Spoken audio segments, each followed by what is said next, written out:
Damos comienzo a la actividad.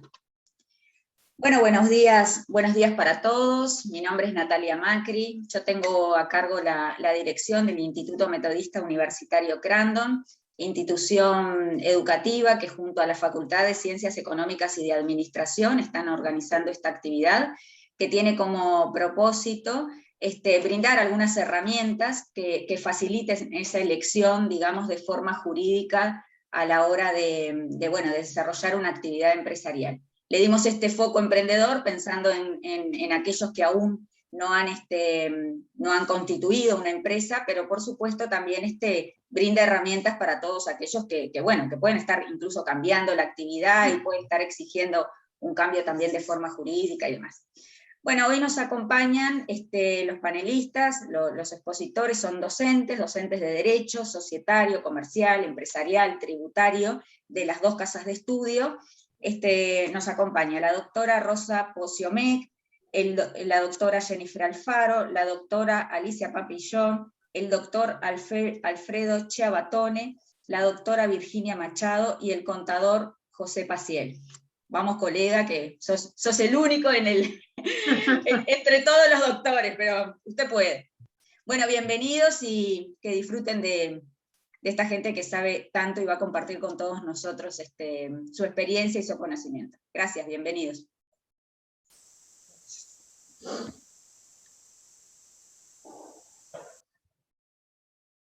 Bueno, buenos días. Nosotros vamos a hacer un breve abordaje, porque la verdad es que yo estaba tratando ahora de dar la introducción de lo que es el sistema societario, porque básicamente lo que vamos a tratar son formas comerciales, jurídicas comerciales, que es el sistema de sociedades, que vamos a hacer en ese sentido, por más que vamos a hablar también de las unipersonales. Aproximadamente, y estas cifras que yo les voy a decir no son reales, no son actuales, porque no tengo los datos actuales, pero aproximadamente hace un par de años en nuestro país, y antes de la entrada en vigencia de las sociedades por acciones simplificadas, que vamos a tratar a la brevedad, en nuestro país se constituían aproximadamente 3.500 sociedades de responsabilidad limitada por año, el igual número de sociedades de hecho y de sociedades anónimas. Esto evidentemente con la introducción de las SAS cambia.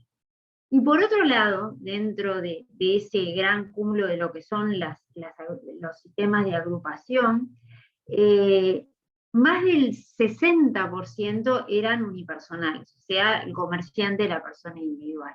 Como ustedes verán, es el volumen de las formas jurídicas a los efectos del emprendimiento es importante para poder introducir esto que yo voy a hablar, que son las sociedades de responsabilidad limitada, porque cambia sustancialmente con la entrada en vigencia de las. ¿Por qué? Porque ese número cambia, o sea, se opta por otro sistema, que son las sociedades por acciones simplificadas. ¿Qué son las sociedades de responsabilidad limitada? Son sociedades personales. Esa es una de las características, yo diría, fundamentales para tratar de entender por qué se opta por ese sistema o esa forma jurídica. La introducción en las SRLs no estaban previstas en el Código de Comercio, se introducen durante el siglo XX por una sociedad, por una ley especial, y obviamente cuando se produce la reforma del sistema societario en 1969 con la 16.060, es una de las formas más adoptadas, las limitadas o las sociedades de responsabilidad limitada. Yo no sé, supongo que voy a estar habilitada para compartir, sí, estoy, una breve presentación que hice simplemente a los efectos de conceptualizar lo que son. Es un tipo societario donde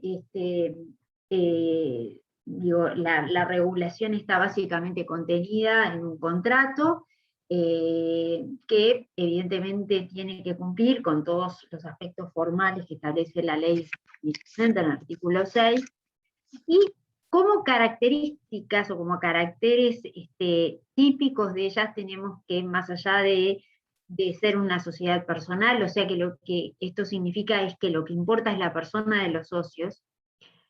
La segunda característica es que su capital se va a dividir en cuotas sociales, se llama así, de iguales acumulables, de igual valor, y que no se representan en títulos negociables. O sea que la condición de socio surge del propio contrato social.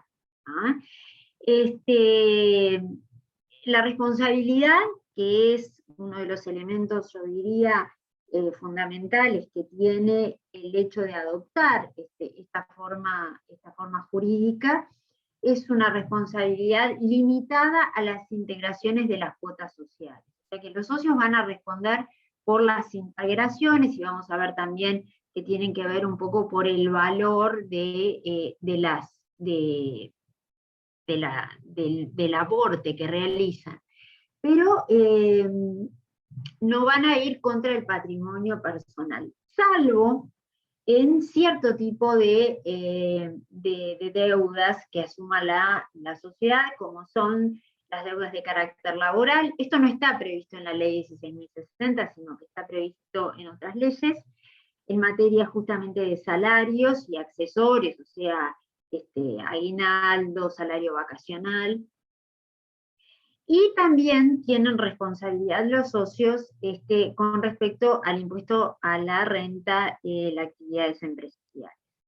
También en materia de contribuciones a la seguridad social, y en seguros de trabajo y enfermedades profesionales. O sea que en eso los socios van a tener responsabilidad. Yo diría de que esta es una de los elementos que hace compleja el tema de la adopción de la SRL, y por lo cual actualmente se optan, como vamos a ver, por otros tipos societarios.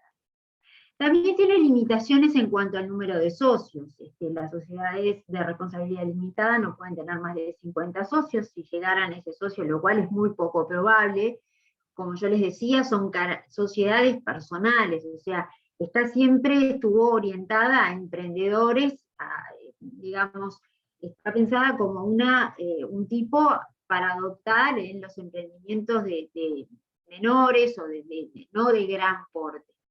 Por lo tanto, es muy difícil que haya ese número de socios. Pero, sin embargo, tiene ese tope que establece la ley, y si llegara a esa cantidad de socios, se tiene que transformar en una sociedad anónima. Una característica, además, podríamos hablar mucho tiempo, pero básicamente se admite las cuotas suplementarias de capitales. Esto tiene que ver con el tema de la patrimonialización o la capitalización de las sociedades, y específicamente las SRLs admiten esta posibilidad, o sea, una forma de financiamiento a través del capital social. Con respecto a esto, las sociedades tienen, al momento de la constitución y por la característica que tienen, deben capitalizarse totalmente cuando se trata de aportes a través de bienes. Cuando el aporte se hace a través de efectivo, admite un plazo máximo de 2 años, lo cual da una posibilidad de no tener justamente el tema de tenerla capitalizada al momento de la constitución, pero eso es solamente aplicable a cuando se hace el aporte indígena. ¿Qué limitaciones tienen? Digo, esto yo no me voy a detener en los órganos, digo, a mí lo que me interesa, y dado el poco tiempo con el que cuento, es ver los problemas que generan las SRLs. Y en ese sentido, yo lo atribuí o lo titulé como las limitaciones. Yo diría que las limitaciones vienen dadas por aquellas normas que son de carácter imperativo o prohibitivo en la ley 16.060. Y en ese sentido nosotros encontramos limitaciones en cuanto al aporte, por ejemplo. Solamente se admiten obligaciones de edad. Yo les dije, son sociedades personales. Sería mucho más admisible, digo, en ese sentido, o quizás sería bueno pensar que se pueda estar algún socio que pueda aportar trabajo. En este caso no, solamente justamente se trata de obligaciones de edad. Impone a su vez mínimos de integración y suscripción con plazos máximos de cumplimiento. Esto tiene que ver con lo que yo recién les decía, cómo integro capital. En ese sentido tengo un plazo máximo de 2 años, y eso también, o sea, son limitaciones que impone la ley. Sobre la naturaleza de los bienes que se tienen que aportar. Tienen que ser bienes determinados, susceptibles de ejecución forzada. El fundamento de esto tiene más que nada que ver con la garantía que implica patrimonializar o capitalizar esa sociedad, pero en definitiva también la encuentro como una limitación porque no permite, por ejemplo, aportar el uso o goce de bienes, ¿no? que es digo, algo que quizás podría ser muy posible que exista en sociedades de carácter personal. Y por otro lado, los socios también tienen un régimen de responsabilidad solidaria. Esto significa que van a responder con su patrimonio personal frente a terceros sobre aspectos como la efectividad y el valor asignado a los aportes en especie, y que tiene que ser justamente el momento de la integración.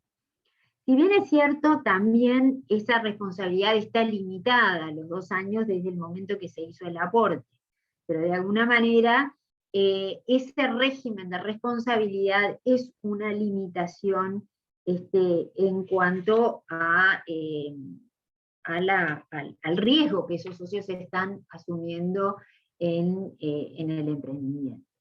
La justificación siempre de asumir un régimen societario tiene que ver, yo entiendo, con 2 aspectos fundamentales. Uno es el hecho de la agrupación de capital, o sea, tener más sujetos a los efectos de poder realizar la actividad, y el otro, el tema de limitar la responsabilidad de aquellos que están invirtiendo en una actividad que implica riesgos. Como verán, esta limitación que tienen los socios en cuanto, mejor dicho, a no limitación de su responsabilidad, es evidentemente uno de los aspectos, yo creo, que genera cierta limitación a adoptar la SR.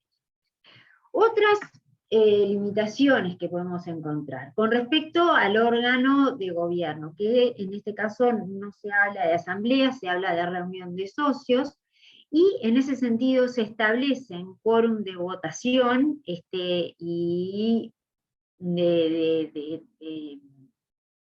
asistencia y de votación para la adopción de determinadas decisiones de la sociedad. Evidentemente se trata de decisiones importantes y que afectan evidentemente a la sociedad, como puede ser el cambio de objeto, pero eso establece también una limitación. Así como, dependiendo de la cantidad de socios que tenga la sociedad, se establece que para la adopción de ciertas decisiones se requiere la unanimidad. En todas sociedades donde haya menos de 20 socios, a los efectos de la disolución anticipada, función, prórroga del plazo, también se requiere unanimidad, lo cual muchas veces puede provocar un bloqueo en la toma de estas decisiones que son tan importantes para la sociedad.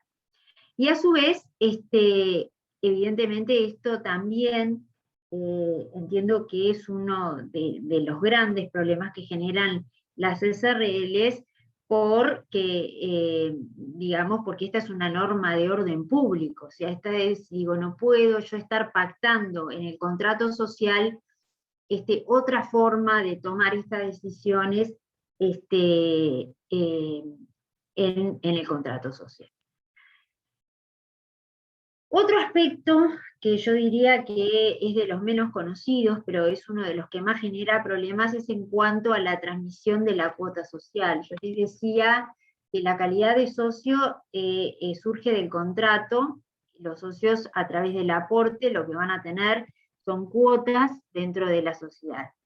Y para la transferencia de la calidad de socio, el régimen de la SRL establece un sistema bastante restrictivo. En ese sentido, la ley diferencia entre el caso de la transferencia de cuota a un socio, o dentro de la sociedad a un socio, o hacia terceros de la sociedad. En el caso de la cesión a terceros, es donde se manifiesta el problema, porque dentro de la sociedad la transmisión de la cuota o la cesión de cuota social es libre. En cambio, cuando nosotros estamos frente a un tercero, cuando el socio quiere ceder su cuota, la ley establece un procedimiento mediante el cual esa transferencia tiene que ser admitida o tiene que ser consentida por los otros socios.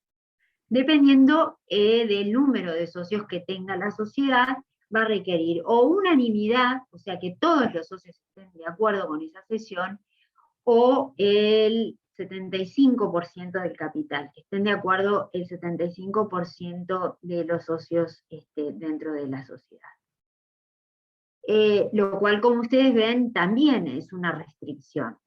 Yo diría que el procedimiento en este caso pues, se puede judicializar, porque frente a la oposición de los socios yo puedo ir a pedir la autorización a un juez, pero también evidentemente con los costos que eso implica.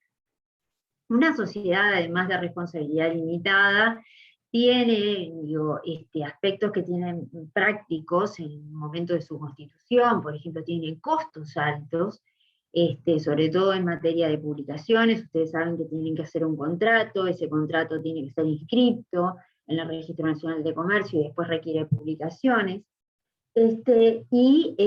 Cualquier modificación que yo haga, porque imagínense que si yo hago una cesión de cuota también voy a tener que hacer una modificación del contrato social, implica todo este procedimiento que les estoy diciendo, con los costos que eso implica. Aproximadamente yo les diría que una SRL en este momento debe estar, no les sé decir exactamente bien las publicaciones, pero aproximadamente piensen en alrededor entre 800 y $1000 que les salga a constituir. Más allá de estos procesos y que muchas veces no se adaptan a la dinámica funcional de lo que son los negocios, lo que son los negocios comerciales.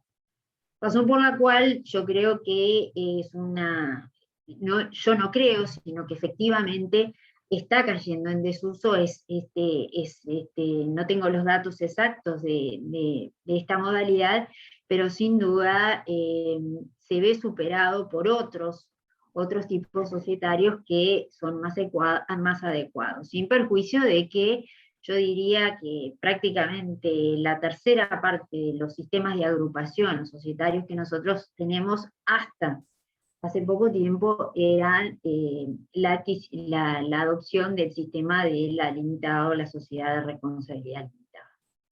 Alicia. Sí, ya estoy terminando. Otras limitaciones, el plazo, tiene un plazo máximo de 30 años, puede eventualmente establecerse cláusulas de renovación automática, pero en definitiva creo que no tengo mucho más para decir. Sí, ciertas ventajas que las mismas tienen. Por ser una sociedad personal, ha sido un sistema muy adoptado, sobre todo por pymes, y hay cierta autonomía de la voluntad en el contrato social, más allá de esas limitaciones a las cuales yo ya me referí con respecto a las normas que son de carácter imperativo que tiene la 16.060 en esa red.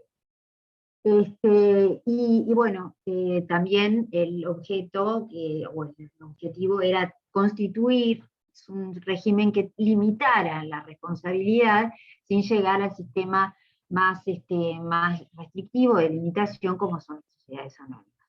Y bueno, muy largo el tema, espero por lo menos haber dado algunos aspectos, o los aspectos más relevantes, o que encuentro más relevantes de este tipo social. Bueno, y ya le estaría dando paso a el próximo que va a exponer, el próximo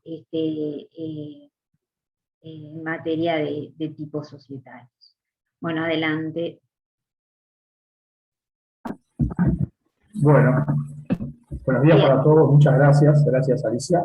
Bueno, en primer lugar, felicitar a los organizadores, al Instituto Crandon y a la Facultad de Ciencias Económicas por este evento, y agradecerles la invitación. En honor al tiempo asignado, voy a intentar ingresar directamente al tema y ser lo más breve y conciso posible. A ver, el título de la conferencia es bastante subjetivo, ¿no? Es decir, cómo elegir la forma jurídica para emprender. Y acá yo creo que es importante tener en consideración, en primer lugar, que cuando alguien tiene pensado iniciar su propia actividad empresarial, además de elegir el emprendimiento, o si el emprendimiento lo va a llevar a cabo, digamos, en solitario, o con otras personas, con algún amigo, socios, etcétera, así como va a tener que pensar también en resolver cuestiones vinculadas a lo que es la actividad en sí mismo, considero que es clave y es fundamental la elección de la forma jurídica para desarrollar ese emprendimiento, para desarrollar esa actividad. Y cuando digo seleccionar la forma jurídica apropiada, en realidad estoy queriendo decir que lo más deseable en estos casos es elegir un ropaje jurídico, un instrumento jurídico que de alguna manera se adapte a las necesidades del negocio y no al revés, que el negocio se adapte a las necesidades del vehículo jurídico. Para esto, nuestro ordenamiento jurídico, básicamente, en dos normas, hasta hace poco no era una sola, pero eran dos normas, la ley 1060 y la ley 19.820, ha creado distintos instrumentos a los efectos de que quienes quieran emprender o quienes quieran desarrollar una actividad comercial empresarial puedan adoptar algunas de estas formas jurídicas societarias. En particular, me pidieron que haga referencia a algunas ventajas y desventajas de las sociedades anónimas. Hasta el año 2019, fines de 2019, principios de 2020, diríamos, la sociedad anónima creo que era la forma jurídica a la que mayormente se acudía conjuntamente con las SRL a la hora de iniciar un emprendimiento. No voy a explicar ahora por qué eran las formas jurídicas a las que más acudían hasta el año 2019, porque eso es un tema que se va a hablar después, pero sí marcar por lo menos un momento cronológico que creo que es fundamental. Primera ventaja, a mi entender, y fundamental de la sociedad anónima, uno de los motivos principales, y tal vez a mi juicio el más importante, por los cuales las personas deciden constituir una sociedad comercial o agruparse en una sociedad comercial para llevar a cabo una actividad comercial o empresarial, es justamente la separación del patrimonio personal respecto del patrimonio de los socios, ¿verdad? Esto es algo fundamental, el patrimonio personal respecto al patrimonio de la sociedad. Es decir, una actividad comercial o empresarial lleva íncito un riesgo, y justamente una manera de poder eliminar o tratar de eliminar ese riesgo es adoptar como forma jurídica la de sociedad anónima, en donde el socio, en principio, no responde, el socio, una vez que realizó su aporte, no responde por las obligaciones que asume la sociedad. O sea que de alguna manera los socios dejan a resguardo su patrimonio personal y pueden de alguna forma asumir riesgos que no asumirían si su responsabilidad personal se viera afectada por las decisiones o por las deudas que contrae esa sociedad. Yo creo que esta es la ventaja tal vez más importante, o una de las ventajas más significativas. Otra de las ventajas que me parece fundamental en el caso de sociedades anónimas es que, por tratarse de una sociedad de capital, por oposición a las sociedades personales, como explicaba hace un rato Alicia, al menos en teoría, las condiciones o la persona del socio no serían relevantes. Y esto supone dos o tres cuestiones que son fundamentales. La primera, el nombre del socio no surge en el contrato de sociedad, no surge del estatuto. Y eso trae como consecuencia que las participaciones sociales, es decir, las acciones, son fácilmente transmisibles. El principio general en materia de sociedades anónimas es que las acciones de una sociedad anónima se pueden transmitir libremente, salvo algunas limitaciones de índole, digamos, estatutaria. Y además, esto tiene otra consecuencia, que es que cuando se transmite la participación del socio, no es necesario modificar el estatuto o el contrato de sociedad por quien, en el caso de esa transmisión. Otra de las ventajas que encontramos, o tal vez que encontrábamos, tal vez hasta hace unos años, es el hecho de que las sociedades anónimas existen dentro de las clases de acciones, según la forma de transmisión, las llamadas acciones al portador. Y esto le permite o le permitía, yo creo que le sigue permitiendo, pero de manera un poco más morigerada, al socio mantener el anonimato. Es decir, a los socios o al emprendedor puede interesarle que no se sepa que era dueño o titular de determinado emprendimiento y utilizaba las acciones del portador como un mecanismo de resguardo, si se quiere. No hablo con fines patológicos, que también los hay, sino que hablo con los otros fines o las otras finalidades, ¿verdad? La de simplemente mantener un perfil bajo y no dar a conocer que se estaba al frente de determinada actividad empresarial. Si bien en la actualidad en materia de sociedades anónimas seguimos teniendo la posibilidad de que la sociedad emita acciones al portador, el anonimato, llamémosle puro y duro, se limitó en la medida que a partir del año 2012 sancionó en nuestro país una ley, que era la 18.930, que obliga a los titulares de participaciones al portador comunicable a la sociedad y esta a su vez comunicable al Banco Central quién es el titular de esa participación. Pero ¿por qué digo que de alguna manera el anonimato se sigue manteniendo? Porque en definitiva esta información que la tiene el Banco Central solamente se puede revelar en determinadas circunstancias. Por ejemplo, podría acceder la DGI en casos concretos, podría acceder a esa información la Unidad de Información y Análisis Financiero del Banco Central, la Secretaría Nacional Antilavado, o por resolución fundada de un juez en materia penal o en cuestiones vinculadas a obligaciones alimentarias y en algún caso más. De manera que creo que es posible seguir afirmando o sosteniendo que más allá de algunas limitantes, en cierta manera se mantiene el anonimato en el caso de la acciones al portador, lo cual es también otro de los motivos por los cuales muchos emprendedores optaban, al menos, en algún caso también siguen optando por esta forma jurídica societaria. Quiero ver ahora rápidamente algunas desventajas de la sociedad anónima, que creo que esto es, digamos, el motivo fundamental y que dio pie o que dio lugar a la sanción en nuestro país de las sociedades por acción simplificadas, que más adelante se va a referencia. Primero y fundamental, el proceso de constitución de la sociedad anónima es extremadamente complejo y muy pesado, ¿verdad? Entonces recuerden que para el proceso de constitución regular una sociedad anónima requiere básicamente de cuatro etapas. La redacción por escrito del contrato, llevar ese contrato o ese estatuto a la Auditoría Interna de la Nación, que va a hacer un control de legalidad, luego la inscripción en el Registro Nacional de Comercio y finalmente las publicaciones en Diario Oficial. Mientras se transita el proceso de constitución de la sociedad, no solamente se asumen costos bastante altos, sino que además la sociedad está en formación. Y al estar en formación la sociedad, eso conlleva a que la responsabilidad de los socios sea solidaria, directa e ilimitada por las obligaciones que va asumiendo la sociedad durante el proceso de formación. Esta circunstancia llevó a que la práctica, o lleva a que la práctica, de alguna manera, se compre las sociedades anónimas ya constituidas. Existen estudios que se dedican a crear sociedades, entonces las personas que quieran emprender van y compran directamente la sociedad, hacen algún trámite administrativo menor y siguen adelante sin ningún tipo de problema. Relacionado con lo anterior, es decir, con la Constitución, el artículo primero de la Ley 16.060 dispone que la sociedad debe constituirse con al menos 2 o más personas físicas o jurídicas.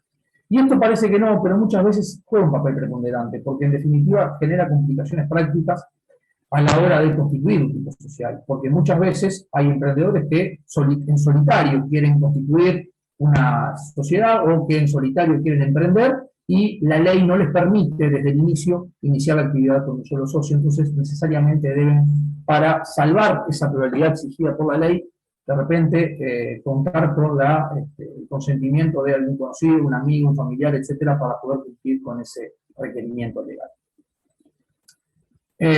Por suerte, estas complicaciones prácticas de alguna manera fueron resueltas, no voy a adelantar mucho más, porque más adelante seguramente se diga o se haga referencia. Otra desventaja que podemos ver en materia de sociedades anónimas es que este tipo social, desde su origen, está concebido para emprendimientos de gran porte, es decir, emprendimientos de una magnitud importante, y todos sabemos que en nuestro país la enorme mayoría de las empresas son micro y pequeñas empresas. Básicamente vieron que hay dos variables para determinar cuándo estamos entre una micro, pequeña o mediana empresa, que son la facturación anual bruta y la cantidad de empleados. Serían los dos parámetros para determinar cuánto estamos frente a una u otra. Por último, o casi último, así junto con el tiempo, el costo de mantenimiento. Si se utiliza para un emprendimiento pequeño, se deben asumir costos que terminan muchas veces haciendo inviable el propio emprendimiento al adoptar la forma de sociedad anónima. Entonces, muchas veces se optó o se ha optado por migrar hacia otras fórmulas creadas por el derecho, como por ejemplo, alguna ficción jurídica, que seguramente Virginia nos va a hablar, que permite, digamos, a quienes están en la formalidad, salirse, digamos, de alguna manera, a quienes están en la informalidad, salirse de esa informalidad, con la redundancia, y poder desarrollar un emprendimiento fuera de esa informalidad. No voy a hacer referencia al tema impositivo porque, por obvias razones, tenemos al contador que nos va a ilustrar sobre eso. Podemos decir que en general la regulación de lo que es la estructura orgánica de la sociedad anónima también genera alguna dificultad y una serie de cumplimiento de formalidades y requisitos administrativos y burocráticos, lo que evidentemente se terminan traduciendo en costos para la actividad empresarial, sobre todo pensando en los emprendimientos en nuestro país, como los de menor envergadura, como los que existen vinculados a los pequeños emprendimientos empresariales. Yo les agradezco mucho, espero haber cumplido con el tiempo, y les voy a pasar la posta a la doctora Virginia Machado para que nos cuente sobre las características de la empresa unipersonal y la sociedad de hecho. Gracias. Buenos días, muchas gracias Alfredo, muchas gracias a la organización, felicitaciones, gracias a todos los participantes. Y bueno, ahora voy a compartir pantalla, si me lo permiten. A ver, ahí se ve. Bien. Me toca hablar sobre las empresas unipersonales, como bien introdujo Alfredo, y sobre las sociedades de hecho. Y justamente enganchándole un poquito con lo que venía diciendo Alfredo, entre las desventajas de las sociedades anónimas están los costos, lo complejo de su constitución, y justamente también en la SRL tiene mayores costos, sobre todo desde el punto de vista tributario. Y muchas veces, para emprendimientos más pequeños, y quizá una persona física por sí sola, sin necesidad de contar con otra persona, con un socio, elige otra forma jurídica, una ficción, como bien también lo dijo Alfredo, para hacer, no hacer su actividad en negro, sino para registrarse, pero tener menos costos, tanto de constitución, de organización o tributarios. Y una de las formas de emprender que es muy utilizada en nuestro derecho, en nuestro país, para esto, son las empresas unipersonales. ¿Pero a qué hacemos referencia cuando hablamos de empresas unipersonales? Justamente, vuelvo a repetirlo, a una ficción, porque simplemente es un registro que realiza una persona física que desea llevar adelante un emprendimiento ante los organismos fiscales, ante BPS y DGI. Ese concepto de empresa, llamémosle entre comillas, en realidad no se trata de una entidad jurídica diferente a la persona física que realiza esa actividad, sino simplemente, vuelvo a decir, es un mero registro en órganos fiscales que se hace por la llamada ventanilla única en BPS y DGI. Simplemente la persona va, completa los formularios, que todo eso lo pueden ver fácilmente en las web, tanto de BPS como de DGI, con las instrucciones, con todos los formularios que se deben completar, e ir a darle el alta a esa empresa unipersonal. Asimismo también se tiene que hacer un registro en el Ministerio de Trabajo para tener lo que se llama un libro de registro laboral, que termina ahí si esa empresa no va a tener empleados, y que si tiene empleados después deberá registrar la planilla de trabajo. Pero en definitiva, esos pasos tan sencillos y tan breves y como verán tan distintos a lo que mencionaron tanto Alfredo como Alicia, son los que se requieren para crear esta ficción jurídica o este registro de la empresa unipersonal. Entonces, cuando la persona física que desea realizar ese emprendimiento, generalmente por esto que les digo de los costos de pequeño porte, se va a registrar, le asignan un número de RUT, que vuelvo a decir, no implica el nacimiento de ninguna entidad diferente, sino que es la propia persona física. De hecho, el nombre de la empresa va a ser el nombre de ese titular, a la que se registre se le asigna el número de RUT. O sea que no hay un nuevo sujeto de derecho. El titular de los derechos y obligaciones que nazcan en el desarrollo de esa actividad será la propia persona titular. ¿No? ¿Qué implica esto que acabo de decir? Y que es una gran diferencia con lo que venimos viendo, tanto por lo expuesto por Alfredo, como por Alicia, sin perjuicio de las excepciones de limitación de responsabilidad que tienen las SRL, que ella muy bien las explicó, que acá no tenemos ninguna protección del patrimonio de ese titular, esa persona física que se registró como empresa unipersonal. Esa persona va a responder por las obligaciones que nazcan del desarrollo de su actividad con todo su patrimonio, directa e ilimitadamente, porque es él mismo el que las realiza. Entonces, en realidad no tiene ninguna protección a su patrimonio. Por eso, cuando se pretende elegir o se pretende realizar una actividad de mayor porte, un emprendimiento más grande, ya este tipo de registro, esta formalidad no es la más adecuada, porque está muy expuesto el patrimonio del titular. A su vez, hablando de los costos y de la flexibilidad o facilidad que tiene este tipo de registro, y a diferencia de lo que venimos viendo, no hay una estructura orgánica, porque obviamente, como dijimos, es solo un registro de la persona física titular, entonces no hay órganos de ningún tipo. Lo único que podemos pensar es si puede tener empleados, unipersonal, como cualquier persona física va a poder contratar a el número de empleados que desee, en ese caso no hay limitación, pero sí carece de toda una estructura orgánica y también del concepto de capital propiamente dicho, como se considera en las sociedades comerciales. Otra cuestión importante y no menor es que este tipo de registros era muy, como les dije, era muy usado en nuestro país. Y yo creo que ahora con lo que van a hablar Alicia Jennifer y Rosa sobre las sociedades por acciones simplificadas, que se aprobaron con la ley 19820, que es de fines del año 2019, cambió esto y se permitirá que los emprendimientos de menor porte tengan otra estructura que los proteja un poco más a sus titulares. En ese sentido, y pensando en esto, la propia ley que aprueba la SAS determina todo un régimen de conversión de las empresas unipersonales en SAS, que seguramente Jennifer y Rosa lo van a desarrollar mejor, por eso no quiero quitar mucho tiempo en esto, pero es importante que se tenga presente que hoy quien haya elegido esta forma jurídica de registrarse, con la exposición que tiene de su patrimonio, tiene la chance de adoptar otra forma jurídica con determinados requisitos y cumpliendo determinados requisitos que permitirá de alguna manera proteger su patrimonio, cosa que la unipersonal no permite.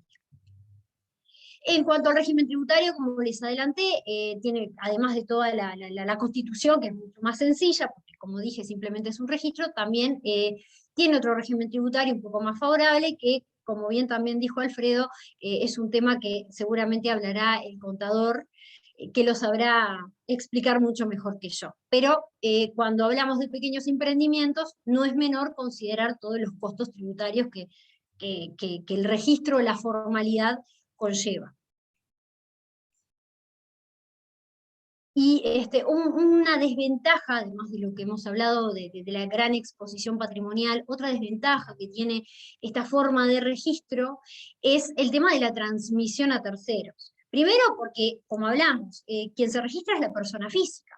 Entonces, cuando muere, a sus sucesores se le transmitirán los bienes que integran, si tiene un establecimiento, su establecimiento.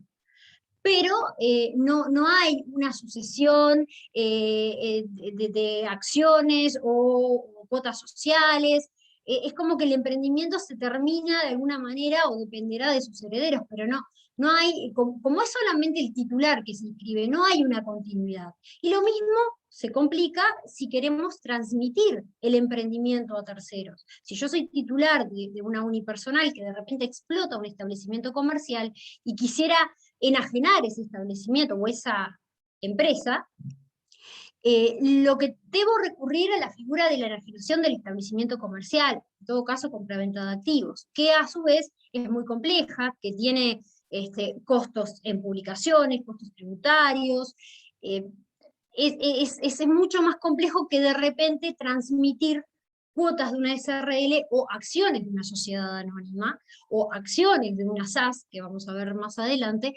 y esa es una gran desventaja también, porque obviamente no permite la fácil transmisión. Por acá, el concepto de empresa unipersonal. Otro de las formas de emprender, que también es muy utilizada en nuestro país, son las sociedades de hecho. Acá ya no estamos hablando de una persona física única que va a registrarse, sino de una sociedad, y por tanto sociedad comercial, conforme a lo que dispone el artículo 1 de la ley 16.060, que requiere 2 o más personas físicas o jurídicas que en acuerdo, que contraten, que con el acuerdo de voluntades, busquen o tengan el objeto, mejor dicho, de realizar una actividad económica organizada con el fin de obtener ganancias y con la consecuencia negativa, en caso de que las hubiera, de soportar las pérdidas. En este caso, entonces, ya no estamos hablando de una persona, sino de 2 o más, y estamos hablando de un acuerdo de voluntades para realizar una actividad económica. La sociedad, de hecho, si cumple esta definición que les acabo de decir, que es en el punto 2 de la diapositiva, está dentro del marco normativo de la Ley de Sociedades Comerciales, los artículos 36 a 43. Y ello implica que se le aplique el artículo 2 de la ley, es decir, que tenga personería jurídica. La sociedad, de hecho, es simplemente el acuerdo de voluntades entre esas 2 personas físicas o jurídicas. No se instrumenta. Esa es la diferencia con otros tipos sociales que, cumpliendo con todos los requisitos que las normas establecen para su constitución, adquieren el tipo SRL, SA, SAS, y se le aplican las normas de dicho tipo. Bueno, la sociedad de hecho está como una instancia muy anterior, donde ni siquiera se llega a instrumentar ese contrato, simplemente los socios, no sé, se reúnen en un bar y dicen, ok, vamos a poner una zapatería. Bueno, a partir de ahí, estamos ante una sociedad de hecho, siempre y cuando, como dije, cumpla con esta definición del punto 2 de la PPT. En ese caso, y solo en ese caso, esa sociedad de hecho que se crea tiene personería jurídica. Es decir, ahí aparece una entidad distinta, diferente a los sujetos que la componen, a sus socios. Un tercero, una nueva persona jurídica con patrimonio propio, capaz de contraer obligaciones y ser titular de derechos. Y esa es una gran diferencia con el caso anterior, por supuesto, ¿no? Que no se trata, como dijimos, de una persona jurídica, sino que es una ficción y simplemente de un registro. La sociedad, de hecho, no es un tipo de sociedad comercial porque está en una instancia anterior, y de hecho la ley la mira con bastante disfavor, porque justamente es como que está en una irregularidad, se le aplican las normas de las sociedades irregulares, y le falta concretarse, le falta instrumentarse, le falta avanzar. Entonces, por eso la ley establece un régimen de responsabilidad agravado, tanto para los socios como administradores de esa sociedad, de hecho. Justamente porque de alguna manera quiere estimular a que se regularice y que adopte un tipo social definido por las normas. Entonces, la responsabilidad en ese caso, como lo dijo Alfredo cuando hablaba de la sociedad en formación, es agravada, ya no está protegido el patrimonio de los socios. Y los socios de una sociedad de hecho responden solidaria, ilimitada y directamente con la sociedad por las obligaciones que esta asuma. O sea, que de vuelta, esto es parecido a lo que pasa en una empresa unipersonal, el patrimonio está muy expuesto y no está protegido. Por eso, si bien hay registros de este tipo de sociedades en los organismos fiscales, sirve para pequeños emprendimientos, no emprendimientos de gran porte, porque obviamente no está protegido el patrimonio de sus socios. Se registra de la misma forma que una sociedad, que una empresa unipersonal, por ventanilla única en DGI y BPS, Y una aclaración que no es menor, que da lugar a confusiones muchas veces, es que en el caso de las sociedades de hecho no rige lo que se llama la comercialidad formal. Una SA, una SRL, una SAS o cualquier otra de las sociedades comerciales regularmente constituidas, o sea, que cumpla con todas las etapas que determina la ley y cuando queda adoptado el tipo social correcto, elegido, perdón, por más que se dedique a lo que se dedique, cualquiera sea su giro, va a ser comercial. ¿Por qué? Porque formalmente la ley dice, bueno, si adopta este tipo social, se aplica el derecho comercial, es comercial. Ahora bien, en el caso de las sociedades de hecho, no rige la comercialidad formal, y hay que analizar en el caso concreto cuál es el giro de esa sociedad de hecho inscrita en BPS y DGI. Si el giro cumple con la definición de sociedad comercial, es decir, una actividad económica organizada para obtener ganancias y soportar las pérdidas, solo en ese caso se va a aplicar la ley 16.060. O sea, dependerá de que el objeto sea comercial para que se aplique la ley 16.060. ¿Y ello qué quiere decir o qué consecuencias tiene? Que es persona jurídica. Si la sociedad de hecho no tiene actividad comercial, por ejemplo, sino que su objeto es un estudio jurídico, o desarrolla actividad agropecuaria, o es un estudio contable, es un objeto, un giro civil.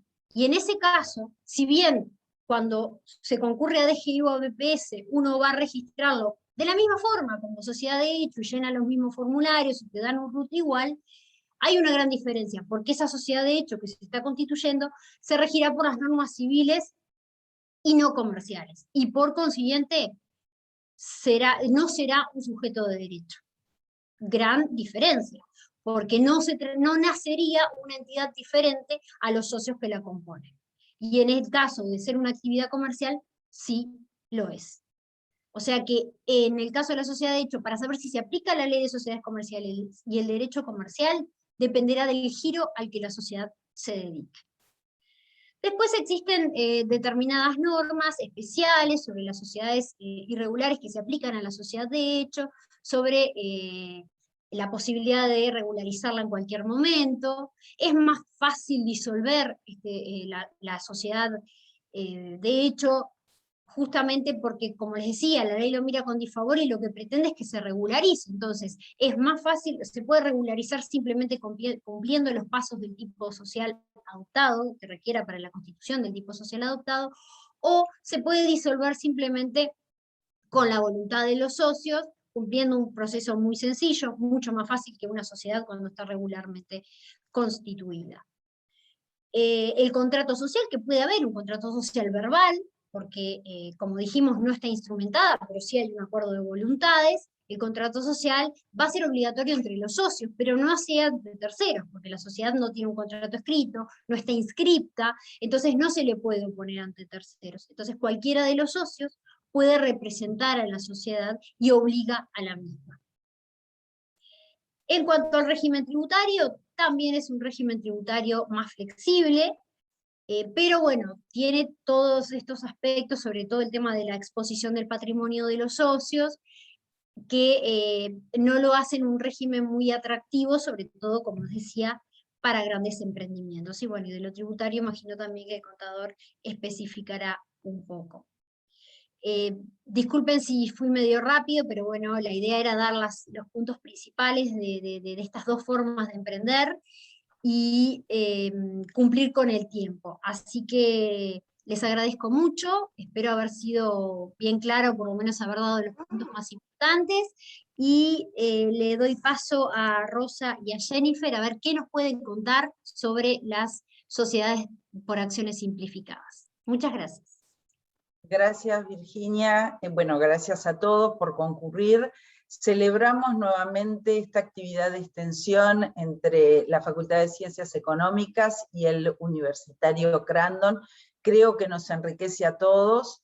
Y bueno, la idea nuestra es justamente traerles esta nueva forma, un nuevo tipo social, que ya fue anunciado por los anteriores expositores, que está justamente en una ley de emprendedurismo.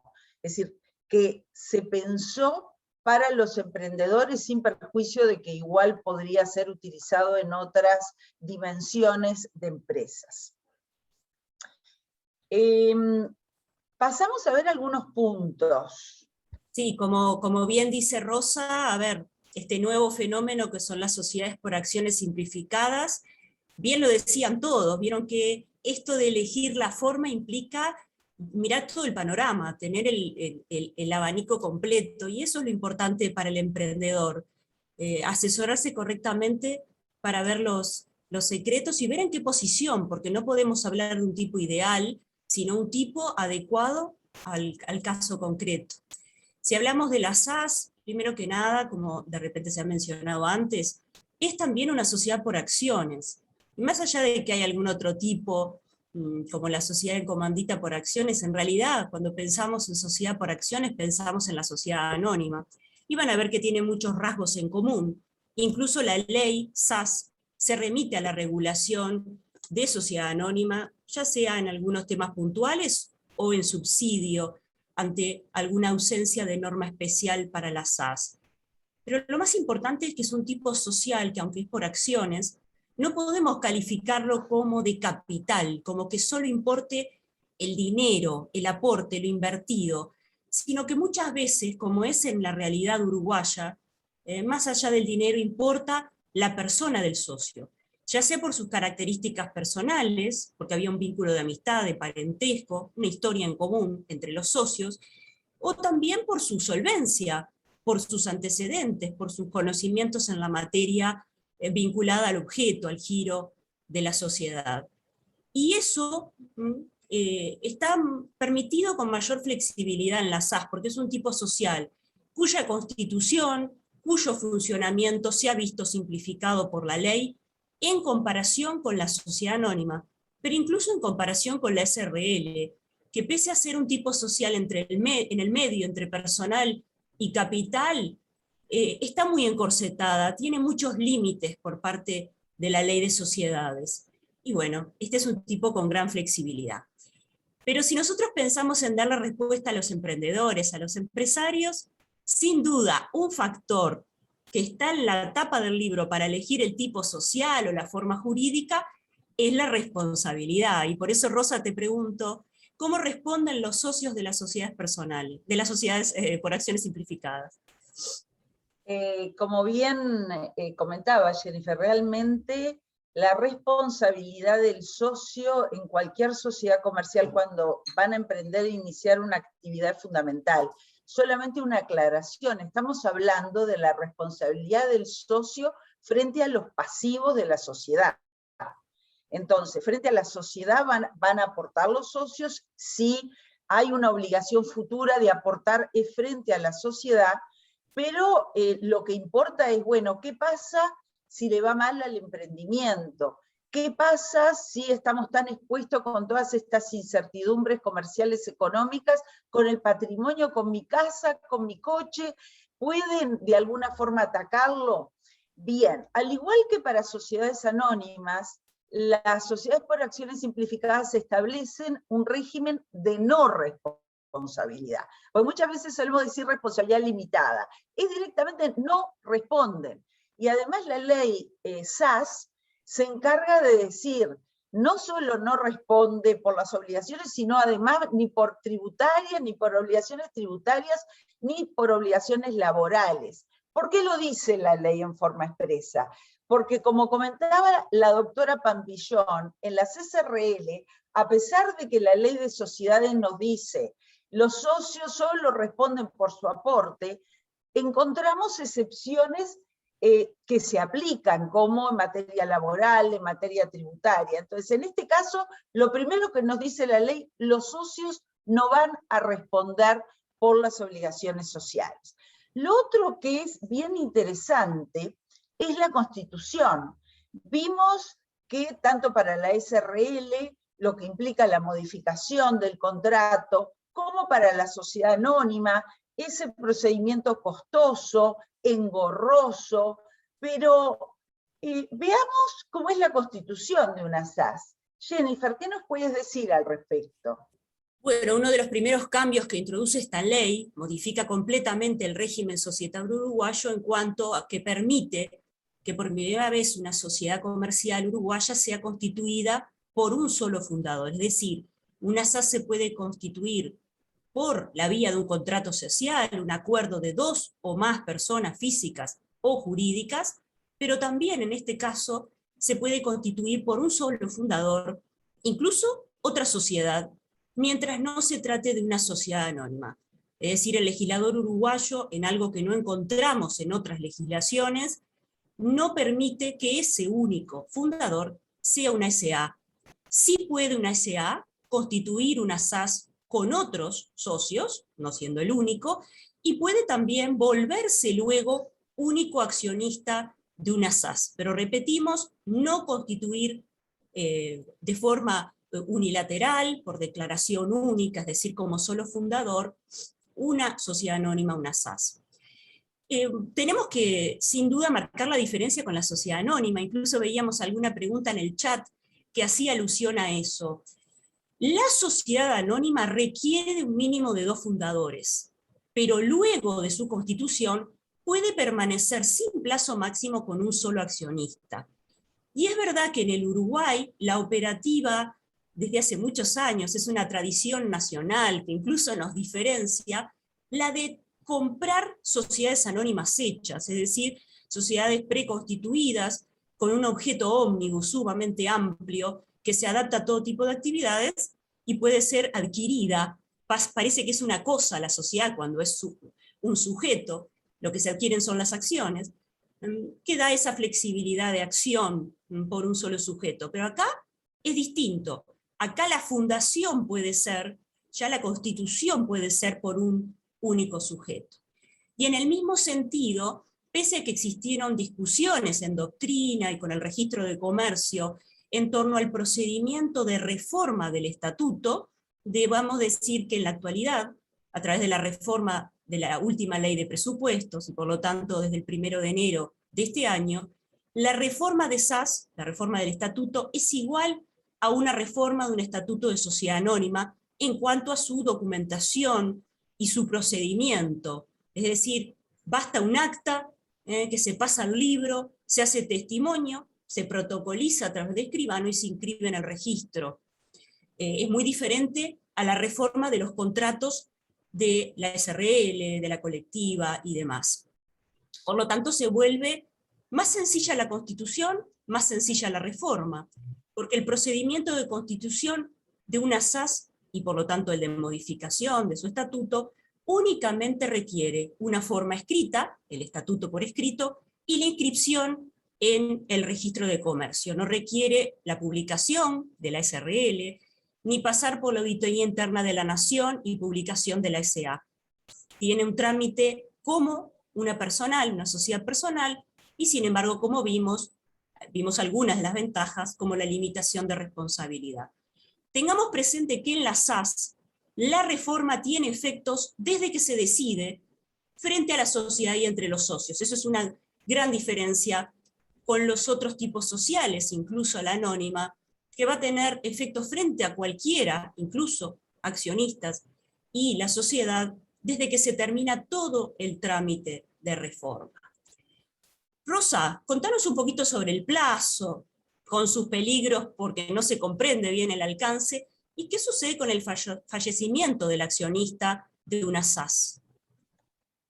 En primer lugar, la ley SAS, a diferencia de la ley de sociedades para las SRL, no así para las sociedades anónimas, establece que no tienen un plazo máximo. Sí hay que establecer en el contrato el plazo que tendrá, pero puede constituirse por 200 años, por poner un ejemplo ahora.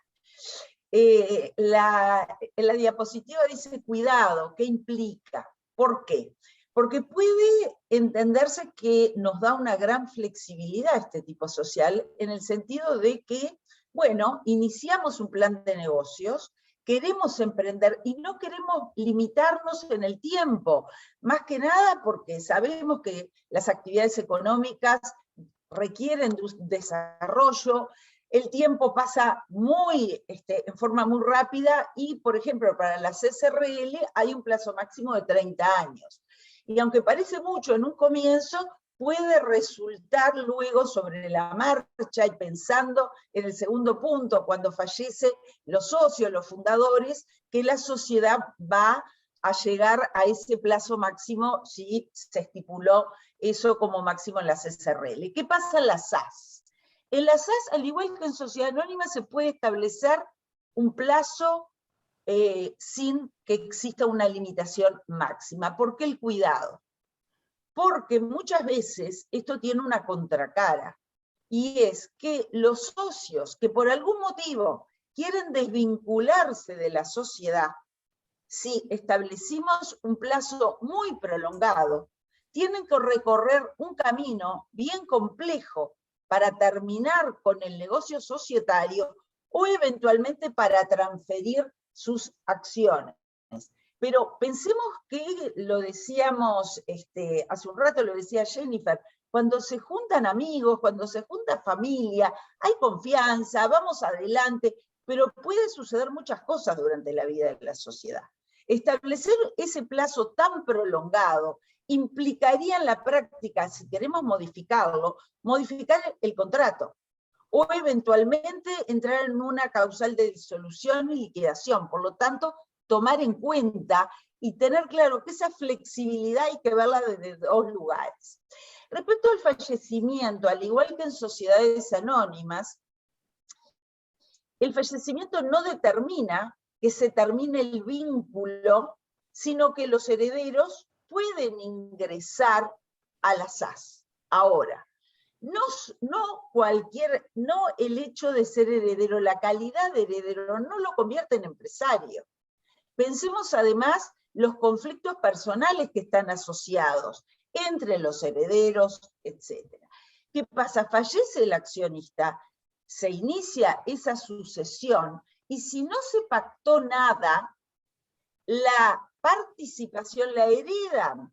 Los accionistas tienen que nombrar un representante para ejercer los derechos, pero además hasta que no hacen una partición, no se sabe cuál de ellos se les va a adjudicar. O eventualmente ingresan todos, pero de vuelta, todo lo que puede implicar en el funcionamiento de la sociedad. Decíamos hace unos segundos que se podría pactar otra cosa.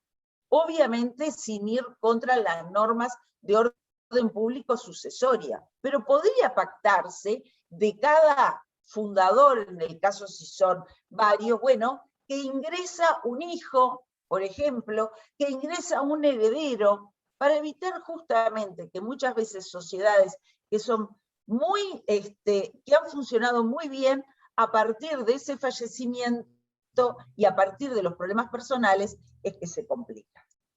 Ahora, hablamos y mencionamos algo sobre la transferencia, y es importante saber cómo se transfieren las acciones si un socio se quiere desvincular.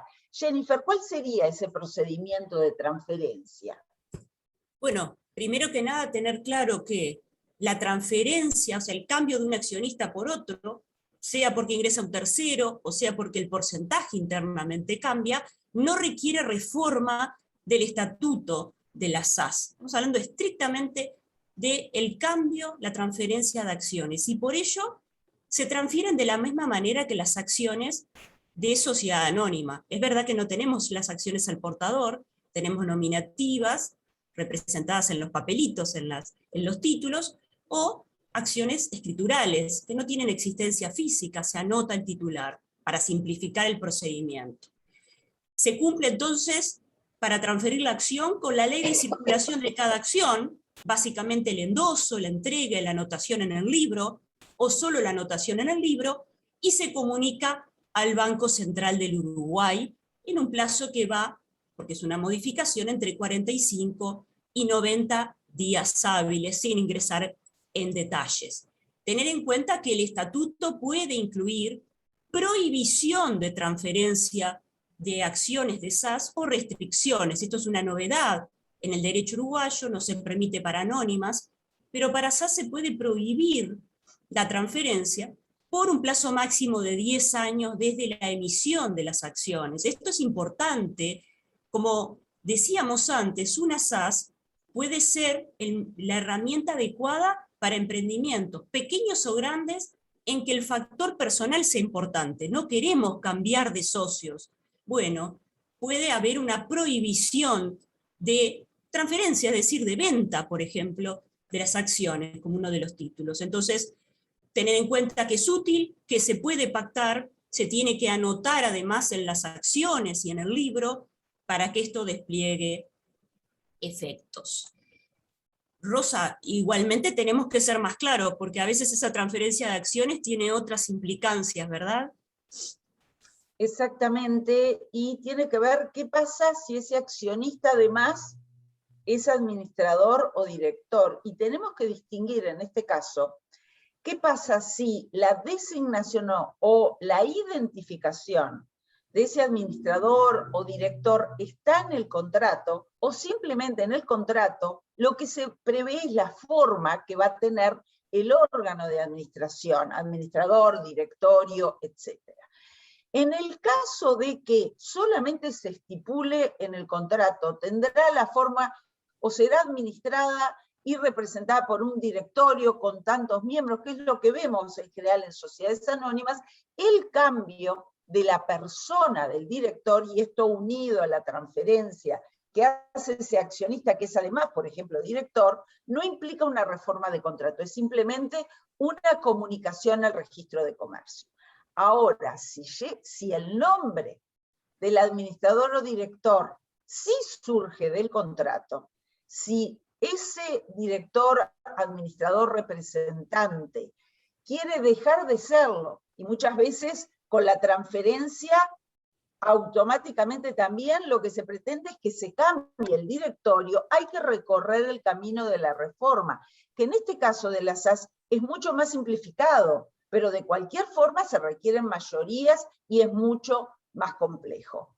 Simplemente también decir que puede estipularse la forma de organizarse el órgano de administración y representación, pero podría no decirse nada en la SAS. Y la ley establece que tendrá un representante que, en el caso, por ejemplo, de constitución por un accionista, va a ser además el que ejerza esa función de representación. Ahora, si se quisiera cambiar la forma, no solo el nombre, como dijimos, sino la forma, se quiere pasar de un administrador a un directorio, también esto implica la reforma. Otro punto bien interesante, es la posibilidad de abrir un abanico de accionistas y combinar accionistas inversores, accionistas que pretenden tener injerencia en la gestión social, con acciones con derecho a voto o sin voto. Jennifer, ¿cómo funciona esto? Porque esta ley trae una novedad. Sí, obviamente de forma muy resumida, pero esta ley tiene total flexibilidad en cuanto a los derechos que se pueden reconocer y por lo tanto limitar a esos titulares de acciones. En esa gran libertad, y pensando, como decía Rosa, en algunos accionistas que sean meros inversores y que quieran asegurarse que la gestión de los negocios, la definición del rumbo de la sociedad, quede privativa, quede exclusiva de aquellos que lo han ideado. Bueno, para eso se articula, y repito el término flexibilidad en esta ley, las acciones incluso sin voto. Más allá de que en la sociedad anónima estaban las denominadas acciones preferidas, aquí incluso se amplía, porque no es una categoría, una clase especial de acciones, sino que se puede articular con gran imaginación. Y nos parece importante terminar haciendo una referencia a lo que hablaba hoy Virginia, que era de la conversión de unipersonal en SAS. Por supuesto que es un tema que da para mucho hablar, pero muchas de estos emprendimientos ya se han canalizado, o en el futuro se están canalizando porque es más flexible, a través de lo que se denomina empresa unipersonal. bueno, como hablaba y bien explicaba Virginia, no estamos hablando de una sociedad, de una forma jurídica separada del socio, sino que es la persona física que frente a los organismos fiscales se identifica y a la cual se le asigna un número de RUT. Esta ley permite que una empresa unipersonal se convierta en SAS, que en definitiva no es otra cosa que constituir una sociedad por acciones simplificadas de cero, nada más que con un antecedente que es esa actividad canalizada, vehiculizada a través de una unipersonal. Y para eso se permite que los activos afectados, y además de forma exclusiva e íntegra, a la actividad de la unipersonal, se transfieran a la SAS durante el 2020 con exoneración impositiva, IVA, IRAE, IRPF, ITP, si había inmuebles involucrados. Pero luego siguen otras ventajas, como la exoneración de pedir certificados especiales de DGI, BPS, o si lo que estamos transfiriendo es un establecimiento comercial, que no se aplique el procedimiento de la ley 2904, que algunos habrán escuchado, otros no, requiere de publicaciones en el diario oficial y en otro, esperar un plazo, ¿verdad? Todo un procedimiento engorroso, costoso, que en este caso la ley SAS quiere obviar, repito, cuando se trata de una conversión de unipersonal en SAS.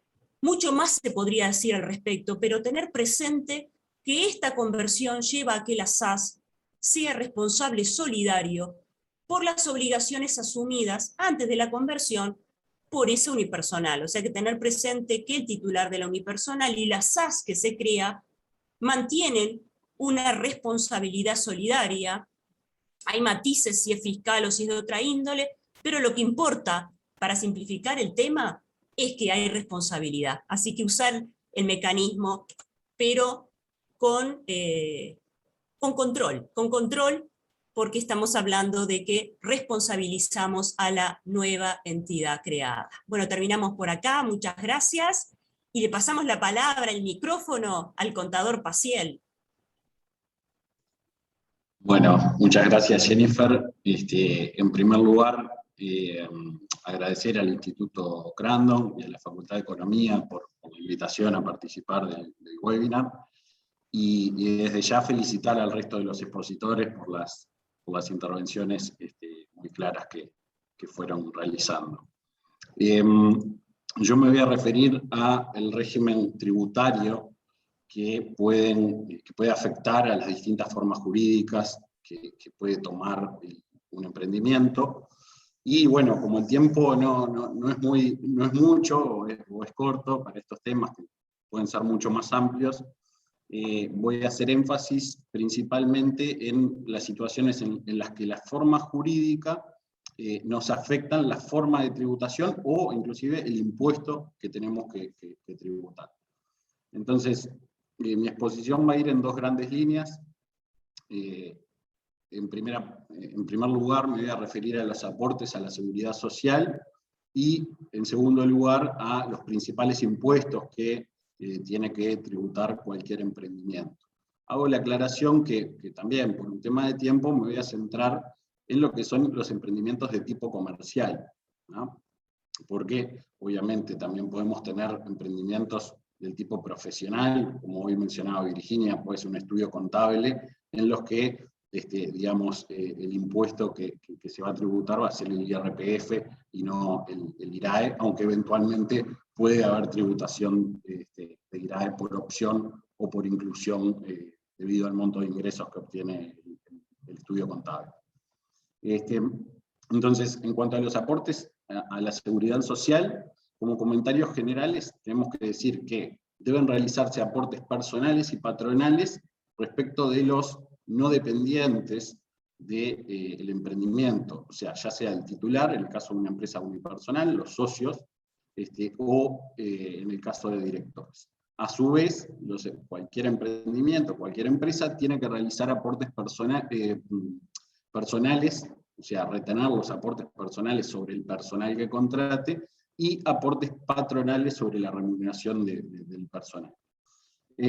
Entonces, ¿En qué nos puede hacer variar los aportes, la forma jurídica que adoptemos? Bueno, por la forma jurídica vamos a ver que vamos a tener distintas bases de aportación, y a su vez la aportación va a estar influenciada o determinada por otros factores, como son la existencia de remuneraciones reales para esos titulares, socios o directores de los emprendimientos, la cuantía de esas remuneraciones, y a su vez la situación personal de la persona respecto de la cual se realizan los aportes, además de la existencia de personal dependiente en los emprendimientos. Este tema tiene bastantes particularidades en cuanto a que, por ejemplo, un socio de una SRL puede ser socio de más de una SRL, entonces va a tener que aportar solamente por una de ellas. Entonces, como les decía, tenemos varias combinaciones de casos en las que nos puede afectar la aportación. En cuanto a lo que son directores, la obligación de aportar surge con la existencia de remuneración, es decir, si no hay remuneración, no se genera la obligación de aportar.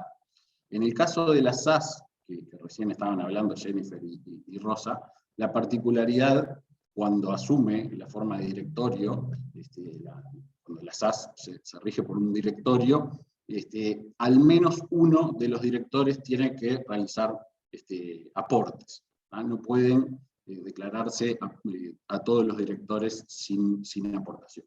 Entonces, lo importante respecto de la forma jurídica es la base de aportación. Es el monto sobre el cual nosotros vamos a realizar los aportes, tanto personales como patronales. Acá tenemos, según el tipo de emprendimiento, el tipo de forma jurídica adoptada, para las unipersonales, sociedades de hecho y sociedades irregulares, cambia la aportación dependiendo de si tienen personal o si no tienen personal.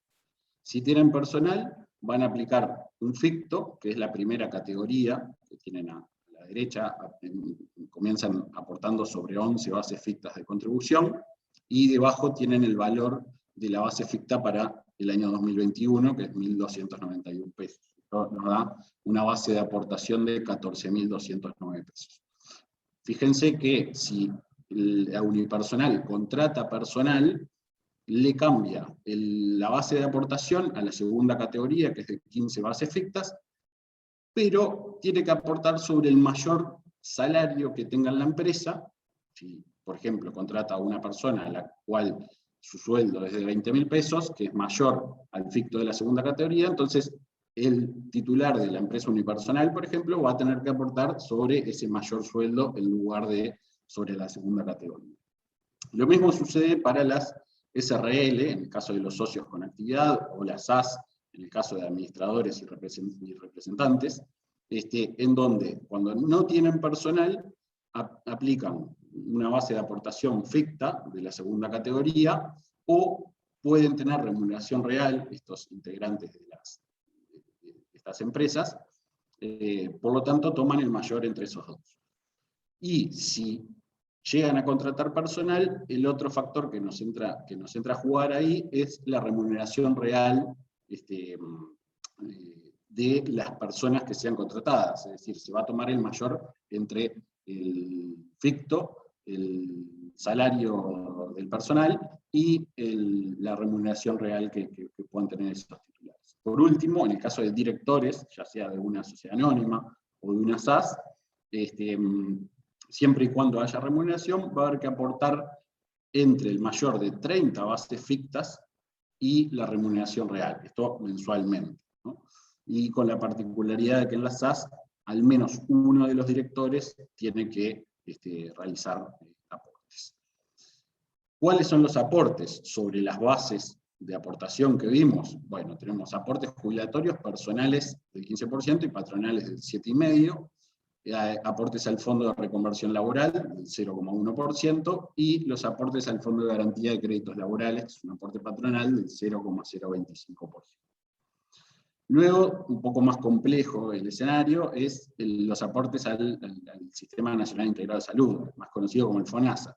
Acá va a depender de si la persona sobre la cual se está aportando tiene cónyuge o concubino, y si tiene hijos o no. Y entonces acá vamos a tener tasas variables de aportación que varían entre un básico de 3% y pueden llegar hasta un 8% si la cobertura es del cónyuge y de los hijos del beneficiario.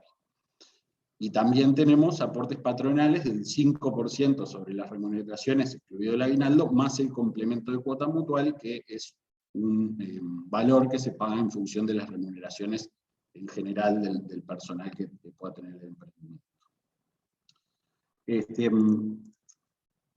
Pasando a lo que son los principales impuestos que paga un emprendimiento, primero tenemos el IVA y el impuesto al patrimonio, que básicamente en estos dos impuestos no vamos a tener una variación sustancial en la forma de tributación en virtud de la forma jurídica adoptada.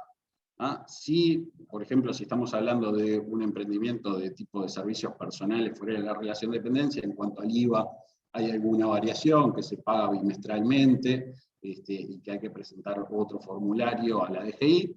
En estos impuestos, en general, no tenemos un cambio independientemente de la forma jurídica que adoptemos. ¿Qué nos va a cambiar en la liquidación de estos impuestos? Bueno, la actividad que realice la sociedad. El fondo, digamos, de la cuestión, no la forma. Entonces, en el IVA, como todos sabemos, es un impuesto general a las ventas, en el cual se va agravando el valor agregado que se aplica en cada etapa del proceso productivo. ¿Qué es lo que grava el IVA? Las circulaciones de bienes, las prestaciones de servicios, la introducción definitiva de bienes al mercado interno y la agregación de valor en la construcción de inmuebles, siempre que todos estos hechos ocurran en el territorio nacional. El IVA tiene tres tasas, la básica del 22%, la mínima del 10%, y para exportaciones y ventas de productos primarios realizadas por productores agropecuarios, tiene la tasa del 0%. Cuenta con una gran gama de exoneraciones que buscan mitigar los efectos regresivos del impuesto, en tanto hay un traslado económico de la carga hacia los consumidores finales, y funciona bajo una lógica de mecanismo de débitos y créditos fiscales, donde el débito fiscal es el impuesto que se genera al tener ventas, y el crédito fiscal es el impuesto que es incluido en las compras. Entonces la diferencia entre los débitos y los créditos fiscales va a ser el IVA que tengo a pagar. ¿Cuándo se me va a generar una pérdida por este impuesto? Bueno, cuando yo tenga operaciones en mi emprendimiento que estén exoneradas o no estén comprendidas en el impuesto. En ese caso no voy a poder deducir los créditos fiscales, no voy a poder deducir el IVA incluido en mis compras. Entonces en ese caso sí se me va a generar un costo. Pero como decíamos, no importa la forma jurídica, acá lo que importa es el tipo de ingreso que yo estoy obteniendo. Por otro lado tenemos el impuesto al patrimonio, en el cual tampoco importa la forma jurídica. El impuesto al patrimonio grava la tenencia de un patrimonio neto, activo menos pasivo, ubicado en el país, ajustado en base a criterios fiscales a la fecha del cierre de ejercicio económico de la empresa, a una tasa del 1,5%, y este impuesto tiene algunas particularidades, sobre todo a nivel de deducción de pasivos. O sea, si bien decimos que es un impuesto que grava el patrimonio neto, normalmente la crítica que se le hace a este impuesto es que es un impuesto a los activos. ¿Por qué? Porque hay limitaciones a la deducción de pasivos. Por ejemplo, los pasivos bancarios no se pueden deducir por su saldo del cierre, sino que se deducen por el promedio de los saldos que yo le debo al banco al cierre de cada mes del ejercicio. O, por ejemplo, los pasivos por importaciones no se pueden deducir. Y también está limitado la deducción de los pasivos cuando tengo activos en el exterior, porque solamente puedo deducir los pasivos que excedan a dichos activos en el exterior. Pero como volvemos a remarcar, no hay diferencias sustanciales en virtud de la forma jurídica que termine adoptando. ¿Dónde aparecen las diferencias? Bueno, a nivel de impuesto a la renta. ¿Ya? A nivel de impuesto a la renta, la forma jurídica sí me puede llegar a determinar el impuesto que yo tributo y la forma en que voy a tributar este impuesto. Como decíamos, por un tema de tiempo no nos podemos entrar digamos, en todo el abanico de posibilidades ante un emprendimiento. Podríamos pensar en emprendimientos de tipo personal, por actividades profesionales, o en forma asociativa, una actividad de un profesional. En ese caso, va a haber tributación de IRPF, que como todos sabemos es un impuesto que se grava por tasas crecientes, por escalonamientos progresionales, y tiene un sistema de deducciones que prevé un ficto del 30% sobre los ingresos, deducciones por hijos, aportes al FONASA, aportes jubilatorios. Pero bueno, en el tema comercial, de emprendimientos comerciales, vamos a estar en general ante escenarios en que vamos a tener que tributar IRAE. Entonces, la forma jurídica adoptada, básicamente, las sociedades comerciales obligatoriamente son contribuyentes de IRAE.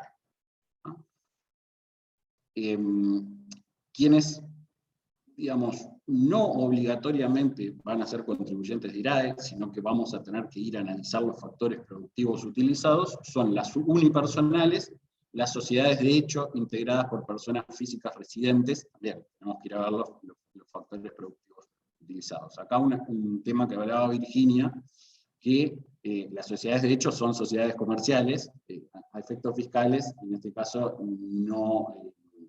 la ley no obliga en todos los casos a que tributen IRAE, sino que hay que ir a ver los factores productivos utilizados. Y en cuanto a los factores productivos utilizados, el emprendimiento va a ser contribuyente de IRAE siempre y cuando haya combinación de capital y trabajo. Es decir, que en la generación de la renta participen activamente los dos factores productivos, y no que uno de los dos, tanto el trabajo como el capital, sea accesorio. Por ejemplo, si pensamos en la actividad de un contador, de un abogado, de un escribano, el capital toma un papel accesorio. O sea, un contador precisa una computadora para trabajar, un escribano también. Pero el capital no está activamente dirigido a la obtención de la renta, sino a facilitar la obtención de la misma. En ese caso, en que uno de los factores productivos sea accesorio, el impuesto a tributar va a ser el IRPF. No obstante esto, en los emprendimientos de tipo personal, de los cuales venimos hablando, siempre está la posibilidad de optar por el IRAE. En el caso de que se opte por IRAE, esa opción se va a tener que mantener por 3 ejercicios. El ejercicio de la opción más los 2 ejercicios siguientes. O también pueden estos sujetos contribuyentes de IRPF quedar incluidos obligatoriamente en el IRAE, porque por el monto de ingresos que obtienen. Si obtienen más de 4 millones de unidades indexadas de ingresos, que son aproximadamente 20 millones de pesos, en dólares 400 y pocos miles de dólares, 405.000 dólares, bueno, van a quedar obligados a tributar IRAE, independientemente de que no son actividades en las que haya una combinación de capital y trabajo. Entonces, otro tema que es relevante, o mejor dicho, la forma jurídica también es relevante para la forma en que liquidamos el impuesto. Básicamente el IRAE tiene 2 formas de liquidación. La primera es lo que se conoce como régimen real o de contabilidad suficiente, que consiste en aplicar la tasa del 25%, la tasa del impuesto, a la renta neta obtenida por el emprendimiento. La renta neta se define como los ingresos grabados menos los gastos deducibles en la liquidación del impuesto. Por otro lado, tenemos el régimen ficto, que es un régimen simplificado, que consiste en aplicar tasas proporcionales, es decir, a diferencia del IRPF, en donde se aplican sobre anchos de franja la misma tasa a todo el ingreso, deduciendo únicamente los sueldos fictos sobre los cuales se aporta al BPS por los titulares de la actividad, y a esa renta neta determinada de forma ficta, aplicarle la tasa del impuesto. ¿Cuándo aplicamos uno u otro régimen? Bueno, depende de si estamos obligados a llevar contabilidad suficiente. ¿Cuándo surge la obligación de llevar contabilidad suficiente? Bueno, por forma jurídica, acá vemos que la forma jurídica nos determina la forma de tributación en el IRAE, cuando estamos en un emprendimiento que asume la forma de sociedad anónima, o una sociedad en comandita por acciones, y por ingresos cuando no estamos obligados a llevar contabilidad suficiente, pero superamos el límite de las 4 millones de unidades indexadas en el ejercicio anterior. Hay que aclarar que no estando obligados a llevar contabilidad suficiente, por ejemplo, una SRL o una SAS no está obligada a llevar contabilidad suficiente, porque quienes están obligados son las sociedades anónimas, puede no estar obligado a una SRL, pero siempre puede optar por el régimen real. Una vez que opta por el régimen real, se tienen que mantener 3 ejercicios, incluido el de la opción, en el régimen real. Entonces, acá tenemos los 2 esquemas de liquidación, como dijimos, el IRAE real, ingresos grabados menos gastos deducibles, llegamos a la renta neta, multiplicamos por el 25% y obtenemos el impuesto. ¿Cuáles son los ingresos grabados? Son los ingresos obtenidos en el país de fuente uruguaya, y los gastos deducibles tenemos que analizar gasto por gasto si cumple con los criterios de deducibilidad. Tienen que estar devengados en el ejercicio, tienen que ser debidamente documentados, tienen que ser necesarios para obtener y conservar las rentas grabadas, es decir, no gastos personales del dueño de la empresa, y tienen que constituir para la contraparte con la que yo contrato el gasto, rentas grabadas por algún impuesto a la renta. Por otro lado, tenemos el IRAE ficto, mucho más sencillo de liquidar, porque ahí tomamos los ingresos, básicamente la facturación, multiplicamos por un porcentaje de renta ficta, según el tipo de ingreso hay distintos porcentajes de renta ficta, restamos, deducimos los sueldos fictos, llegamos a la renta neta y ahí calculamos el 25% para llegar al impuesto. Los porcentajes de renta ficta varían según los factores productivos utilizados. Recuerden que dijimos, bueno, la forma jurídica me determina que yo tributo IRAE. Por ejemplo, en el caso de una SRL. Esa SRL puede obtener rentas provenientes de la combinación de capital y trabajo, pero también puede obtener rentas puras de capital. Por ejemplo, una SRL que es dueña de un inmueble y en vez de explotarlo, lo da en arrendamiento. Esa renta, efectos fiscales, se considera pura de capital y por lo tanto, a efectos de la aplicación del ficto, se va a tomar la tasa del 48% a efectos de determinar la renta ficta.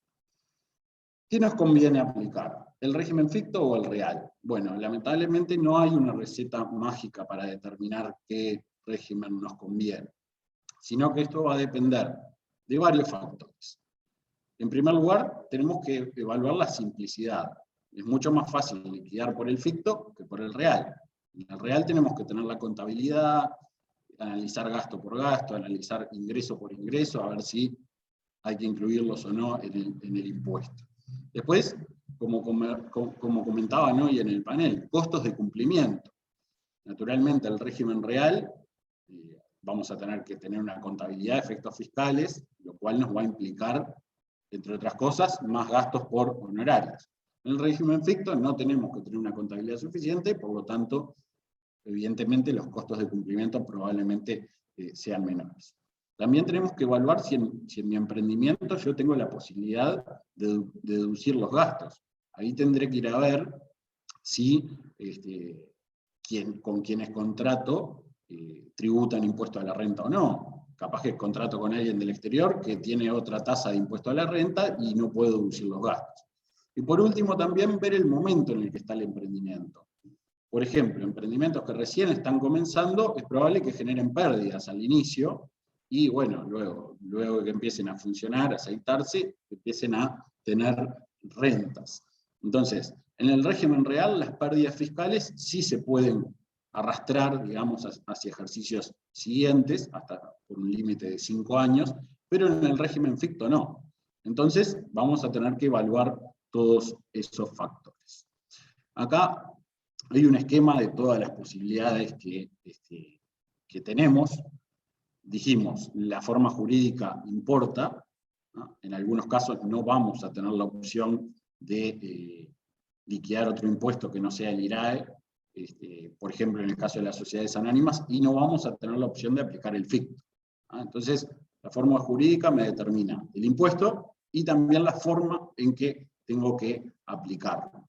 A su vez, otro factor son los ingresos. Depende de si obtuve más o menos de 4 millones de unidades indexadas de ingresos en el ejercicio anterior. Por último, algunas otras consideraciones respecto al IRAE. Tenemos un IRAE mínimo, es decir, por ser contribuyente de IRAE, yo tengo que tributar como mínimo este impuesto, independientemente de que tenga renta negativa, ¿no? Voy a tener que hacer estos pagos mensuales en virtud de los ingresos que obtuve en el ejercicio anterior. Y a nivel de impuesto a la renta, es importante destacar que hay dos momentos de imposición a la renta en los emprendimientos. El momento en que se aplica el impuesto sobre la renta que obtiene la persona jurídica o el emprendimiento, en el caso de, por ejemplo, entidades sin personería jurídica o unipersonales, ahí se aplica el IRAE, y luego, al momento de distribuir las ganancias, de desafectarlas del patrimonio empresarial, esas utilidades quedan grabadas por IRPF o IRNR, impuesto a la renta de los no residentes, según quien sea el titular de esa actividad. Si es un sujeto local, IRPF; si es un sujeto del exterior, IRNR al 7%. Es importante la forma jurídica en este caso, porque en el caso de unipersonales, sociedades personales y también sociedades por acciones simplificadas, si la empresa tuvo menos de 4 millones de unidades indexadas de ingresos en el ejercicio anterior, este impuesto no se aplica al momento de distribuir las utilidades. Por último, otro impuesto que depende de la forma jurídica adoptada es el ICOSA, que es el impuesto al control de las sociedades anónimas. Es decir, exclusivamente se aplica sobre las sociedades anónimas en dos momentos: al momento de constituirlas, es un impuesto que hoy en día está a 41.513 el valor 2021, y al momento de cierre de ejercicio. En cada cierre de ejercicio se debe tributar este impuesto. Hoy en día el valor para el 2021 es de 20.757 pesos. Por último, algunos comentarios respecto a pequeños emprendimientos que gozan de regímenes beneficiosos o de exoneraciones. Tenemos el régimen del literal E, que está exonerado de impuesto a la renta y impuesto al patrimonio. ¿Qué es lo que tienen que pagar los literales E? Tienen que pagar los aportes a la seguridad social que correspondan en virtud de los titulares o los no dependientes de la empresa, además de retener los aportes personales que correspondan al personal que tengan contratado, y tienen que realizar un pago por concepto de IVA mínimo.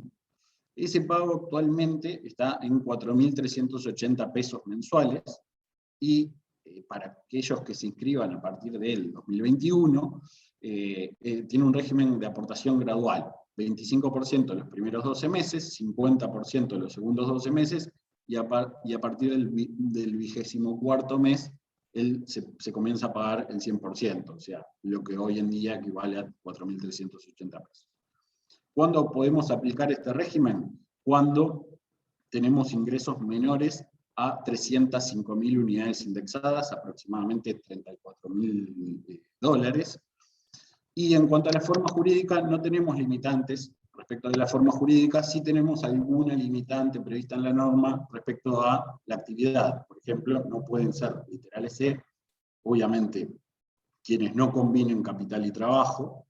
Por ejemplo, un contador no puede ser literal E, el contador es contribuyente de IRPF, y no de IRAE en principio. Y algunas actividades que sí provienen o sí combinan capital y trabajo, por ejemplo, la venta de libros, las ópticas y los transportistas profesionales de carga, no pueden ser literales E. ¿Por qué?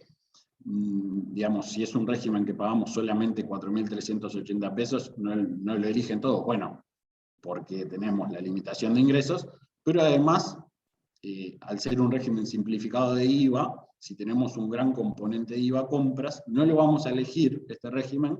¿Por qué? Porque vamos a perder todo el IVA compras incluido en las compras que le realizamos a nuestros proveedores. Entonces, más allá de que estemos exonerados de impuesto a la renta y impuesto al patrimonio, bueno, también tenemos que ver la carga que se nos genera en otros impuestos. Por último, mencionar para pequeños emprendimientos el régimen de monotributo.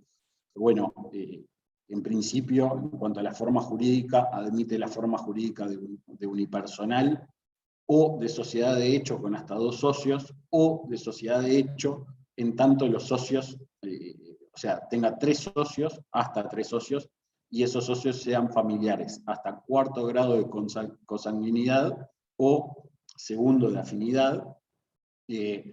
Este régimen está previsto para actividades de reducida dimensión económica, en tanto haya utilización de capital y trabajo en la vía pública, en espacios abiertos o en pequeños locales, que pueden ser de hasta 15 metros cuadrados. ¿Qué aporta este régimen de monotributo? Bueno, deben de pagar un aporte unificado a la Seguridad Social sobre una base de aportación de 5 bases fictas de contribución. A su derecha tienen los valores actuales de aportación según la situación personal del monotributista. Tienen que vender a consumidores finales, o sea, no está realmente pensado para emprendimientos de menor dimensión, de menor envergadura, salvo algunas excepciones para actividades puntuales, y tiene que tener ingresos menores a $17.200 aproximadamente, y activos menores a $15.000, y aplica con, también, digamos, fíjense que el monto de ingresos es la mitad que el del literal E. En el literal E eran 305.000 unidades indexadas, en el monotributo 183.000 unidades indexadas. Acá el mismo comentario, o sea, dependemos no solamente de la actividad, tiene que ser una actividad de reducida dimensión, pero a su vez lo que puede influir en tomar este régimen simplificado es también el hecho de que tenemos que ver las compras que realizamos a efectos de ver si podemos deducir o no el impuesto al valor agregado. Bueno, disculpen que fui bastante rápido, pero para poder dar un pantallazo general de todos estos temas que son mucho más amplios, así que muchas gracias. Bueno, muchas gracias a todos. Realmente nos vamos con mucha información. Creo que el mensaje que quedó más claro, primero, cómo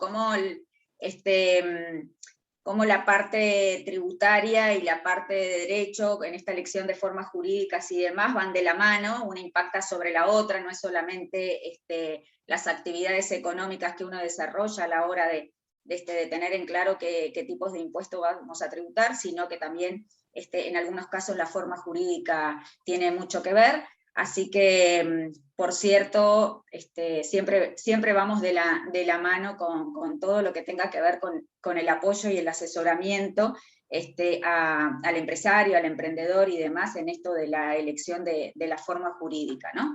Y tener en claro justamente qué impuestos tiene que tributar, que eso en realidad es lo que muchas veces al empresario le interesa, porque son los costos después de mantenimiento de la empresa, ¿no? Que son esos costos fijos, alguno variable, el que tenga que ver con la tasa de la renta, si paso esa escala mínima que comentaba José al final y demás. Bueno, hay mucha información, mucho para procesar. Vamos a estar compartiendo el link de la grabación y nos estaban preguntando por ahí algunas diapositivas. También les vamos a estar compartiendo material por mail, ¿bien? Y les va a estar llegando el certificado de asistencia. Así que agradecemos a todos, a las 80 personas que nos acompañaron durante este webinar. Y bueno, les vamos a estar compartiendo después también información de la próxima actividad que organicemos, y agradecemos también si nos siguen en las redes sociales, si nos arroban, así también esta información se comparte a más personas. Gracias a todos.